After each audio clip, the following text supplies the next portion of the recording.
Hey everybody, welcome back to the channel, and today is a very cloudy day here in the beautiful state of Illinois. Today I wanted to go through 5 things I love and 5 things I hate about owning a 2023 IS350. Now do keep in mind though, this is not an honest or objective review of the IS350. These are all my opinions of what I like and what I don't like about daily driving this, but it may be different depending on people, so take this with a grain of salt, of course. But without further ado, let's get started, and I will go with the things I like about this car, but first we have to head out for that. Now starting with the most obvious thing, which would be the design of the car. I really like the facelift version of it. Most specifically, I really like these new headlights. I kind of like how they're integrated into one big light now instead of coming off as 2 from the previous generation. And I think the body lines on this car are slightly different. I may be wrong, but just looking at it from the side profile of this one and the previous gen, I really like how these look. It kind of gives that compact sports sedan design that I really like on cars. Whereas the previous one was it was really boxy. I can't really describe it, but this one has like the perfect blend of curves and sharp angles, for example, on this body line. Now I do want to mention though that this looks a lot less wider than the previous generations, and that is because the entire car itself is really wide. And coming from the front, you can kind of see where the wideness starts, starting from the front fender. This is insanely wide from what I can tell, but they do such a good job of kind of keeping it seamless without adding any overarching fender flares, which I personally like, but may be different for other people. But I gotta say, I really like these body lines of how they slope upwards and to the back. And speaking of, you can't forget these rear taillights. I do wish though that they filled something out, because it looks really chopped right here. I can't explain it. It feels like something is missing right there. Like they were trying to do something and then just last second they scrapped it. But I do know that online they sell this body piece, which is actually a part of a whole body kit that kind of fills out right here. And it's a lot more aggressive. Some people may hate it, but me personally, I think it would have looked a lot better. And I've got to say, overall, this new taillight design of just one line through instead of 2 split lines, I like it 1,000 times better than what Lexus originally had, where it was just 2 separate headlights. They kind of keep the design cue in place while making it look a lot more aggressive from the back. And now coming back inside, we can talk about the interior styling of this car. Now I know this interior is very outdated, and I'm pretty sure this shifter is actually 20 years old, and all they did was add a leather covering to it. And we have a touchpad for some reason on a touchscreen. But regardless, I have one thing to say that I really like about this, and it's just how analog it feels. Now, to be more specific of what I mean by analog, it's just how tactile everything is, and specifically these gauges. We come over here and put the car into Sport Plus with the beautiful LFA inspired gauges, and you come over here and push this button. The gauge moves over left and right. I just love how they're able to incorporate an actual physical gauge into a digital gauge. And nowadays modern cars have all these just screens and all these intricate gauge designs, but you know, nothing beats a traditional circle gauge. And as if that wasn't enough, I also love these climate controls. Like, I don't say this enough, and I want to say it more. I think the IS350 has the best climate controls, only for the slider. And coming down, we have my other favorite part of the interior, which is a physical gear selector. And not many modern cars even use physical shifters anymore. Like BMW uses the little button, same with Audi, and Mercedes with the weird wiper stalker gear selector. But Lexus has, for some reason, maintained the same gear selector from 20 years ago, which I like. They definitely refreshed the sound. It sounds a lot more different on the RX 350, whereas the RX 350 is a lot more clicky. This one just feels and sounds so much more cleaner. Like, every time I put it into gear, it's just always satisfying. And moving on to the third thing that I like about the IS, and which is also in the interior, is just the comfort. Like, you can't really ask for much more in well, from Lexus at least. These seats are incredibly comfortable, and they have lumbar support, which I need because my back is really bad. But, you know, for what you pay, it's really not that bad. You get heated and cool seats with 3 stages of settings. You get a decent amount of leg room, aside from this weird hump from the transfer case. And honestly, that's just really all you need from a luxury car. You don't really have to ask for more. The leather feels amazing. Nothing's imitated. They're all real leather, aside from this little plastic trim piece. But you don't even really get to feel that. Most of the time, your arm's gonna either be here or on the center console or holding onto the wheel, and that's really all that matters in my opinion. And now to talk about the next things we need to actually get on the road. So let's fire up this naturally aspirated V6. Now moving on to number 4 would have to be the sound. Obviously this is modified because this isn't the stock exhaust, but even with the default exhaust note, it sounds really good, and you can actually control the active sound control right here. I actually should probably turn it all the way off so you can actually hear the car itself. But basically that forces in some augmented engine noise, which just amplifies the air coming in from the intake and plays it through the speakers ever so slightly. You can't beat the sound of the IS350 compared to other naturally aspirated V6 cars.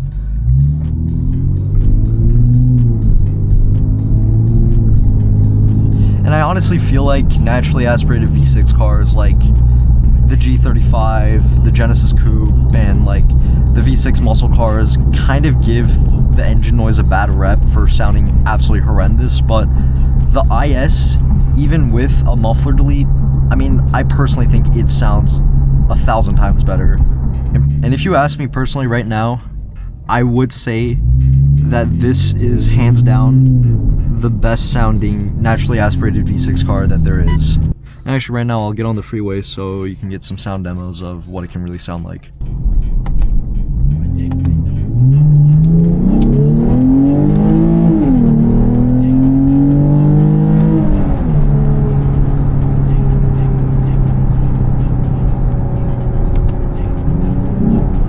I mean, come on, like, what more could you possibly ask for from an engine like this? It just sounds so raw, so natural. Like, I can't even begin to describe it. Actually, another thing about the IS350 is after getting the muffler removed, and actually another thing about the IS350 is just the softest baby burbles ever coming from the car, and it usually happens right as the needle drops from 2k RPMs. Obviously, it wouldn't do the stock, but with the muffler removed, it does let off just a little bit of baby burbles.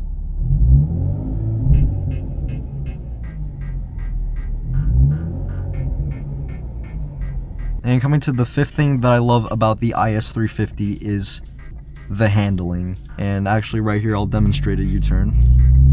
Beautiful IS over there as well. That wasn't even a full rotation. I kind of overshot it, but even with just the slightest bit of a rotation, maybe like 75% of the way, it can do flawless U-turns like that.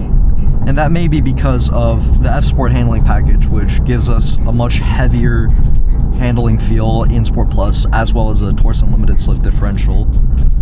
But just, I mean, look at that. That was just halfway of a wheel, and it can do a complete turn like that.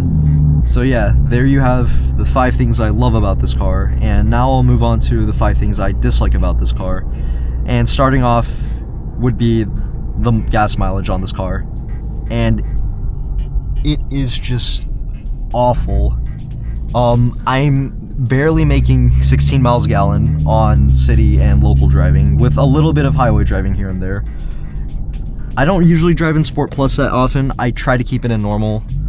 Eco mode really doesn't do anything besides just weakening like electronic responses and the AC. It doesn't do much. So I usually keep it in normal or Sport Plus when I have to get on the highway. But I mean, even then, from a naturally aspirated V6, 15.8 miles per gallon from average average city driving and a little bit of aggressive driving, I think 15.8 is just too low of a gas mileage for even a car like Toyota. And that's not even to mention the very small gas tank that is on this car.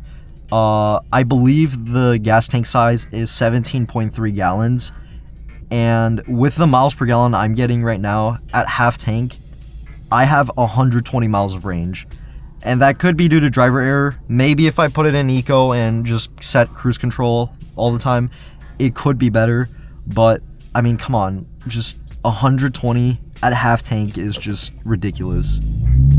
I have to go to the gas station roughly every 4 to 7 days, and that's just ridiculous. Like, of course, a full tank of gas doesn't cost that much. I don't think I've seen a full tank of gas cost more than $50 on this car, but still, just having to go to the gas station that frequently is just very irritating. And not to mention the power that you're getting out of this. You expect it to make at least 400 horsepower, but it's not even that. It barely scratches 300 horsepower at 311. But, you know, I just wish that for the gas money that I'm sacrificing, I wish that Toyota gave us just a little bit more power. But my number one dislike for this car is the gas mileage, and actually it went up from cruising a lot, but from daily sitting driving, when you have to stop and go frequently, it's just very irritating to get good gas mileage on this car. Now, moving on to the second thing that I dislike about this car is this, and it's the power folding mirrors, which, surprise, surprise, you don't get any in the 2023 model. Now, I do know the new ones came out and you actually have power folding mirrors, but I feel like this is something that should just be in a given, seeing that it folds mechanically by hand, and that's especially a problem when you come to realize you can't even fold the mirror all the way over there, and this is the only one that you can really fold manually with by ease. And this is especially a problem for me because I live in a house, a 2-car garage, and it is very hard to get in and out efficiently without having to fold the mirrors, because actually by folding the mirrors it gives you about a few inches more of space that you can park your car closer to the wall. And it's just a pain in the ass just not being able to just do it with a push of a button, especially with that mirror as well, since you can't even fold it. So every time I go in to park my car inside my house, I have to roll the window down, reach over, pull this in, pull the window up, go in. And that same process repeats for when I come outside. I have to reverse out, roll the windows down, push this out, roll the windows back up, and then go. And it's especially a pain in the ass when you have to leave or go into the garage, because it may not be a decent weather outside, such as today. It might be freezing cold, there might be snow everywhere, it might be raining, and it's just inconvenient having to roll the windows down all the time just to enter and leave my house. Now, moving on to number 3 about this car is the outdated interior. Now, I know earlier I said that I like the analog feel and how kind of timeless it is, in the sense that it's just very outdated, seeing as it still has a CD player, which I've honestly never had to use once. And honestly, they could have made better space with this by adding something else. And that's not even all of it. I honestly feel like they could have made the display a lot bigger, or at least for the infotainment, I wish they gave us more features into the car, because when you open apps, there's only 2 apps, and it's just the Lexus notifications and the Wi-Fi app. But if you go into like info, like it doesn't even tell you that much. There's nothing really F-sporty about this. It just tells you your miles per gallon. I kind of wish there was like a temperature gauge, or at least like a horsepower or torque gauge, something like BMW offers. I feel like it'd be a lot more fun to look at than to just always having to look at this or the map whenever I'm driving. And as I've mentioned earlier, the back seat is just kind of depressing. There's not much you can do. I mean, some storage space, you get center console, or sorry, the center cup holders, but with this big hump in the way, it's just hard for 5 people to fit in here comfortably, and also for even 4 passengers, since they don't get proper climate.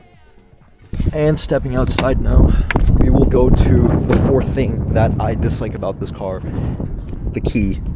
Just watch. This is pretty much like walking distance. Like, this is really close. I think the camera does a bad judgment of it, but just take a look.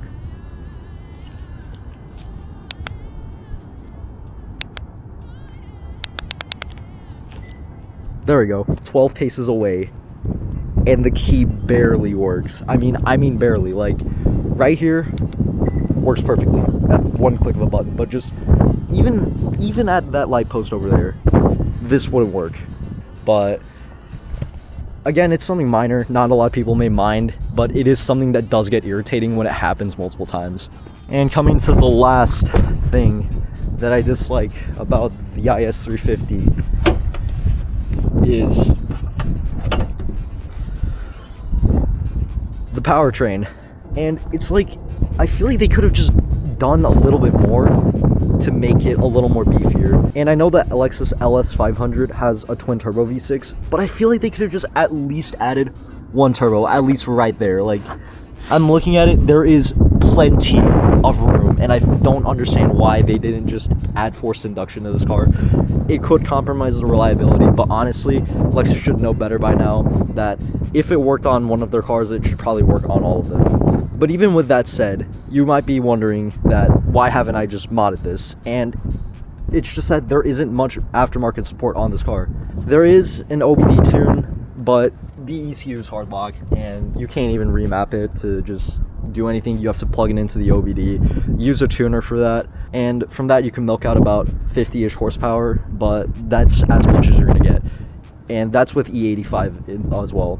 So yeah, there you have it. There is the 5 things that I liked and 5 things I disliked about this car.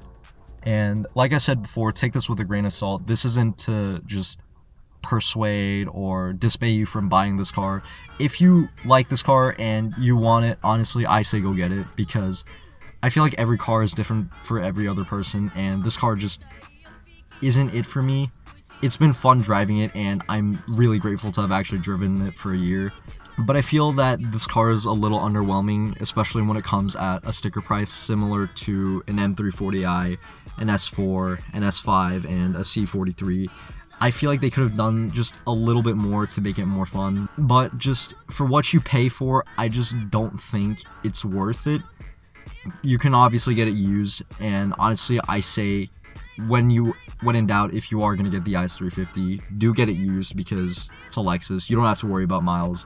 This thing's going to run for hundreds of thousands of miles, and it won't show any problems. And that's actually another thing that I haven't mentioned, and it's that this car hasn't given me any significant mechanical problems aside from tire pressure monitoring system, which is just still really annoying every time it happens. But it may be different. Maybe my car is defective in that. I have no clue. Regardless, overall, this car has been running really fine. Nothing mechanical, no transmission issues, no engine oil leaks, no nothing like that. It's a Lexus. It is strong as a tank.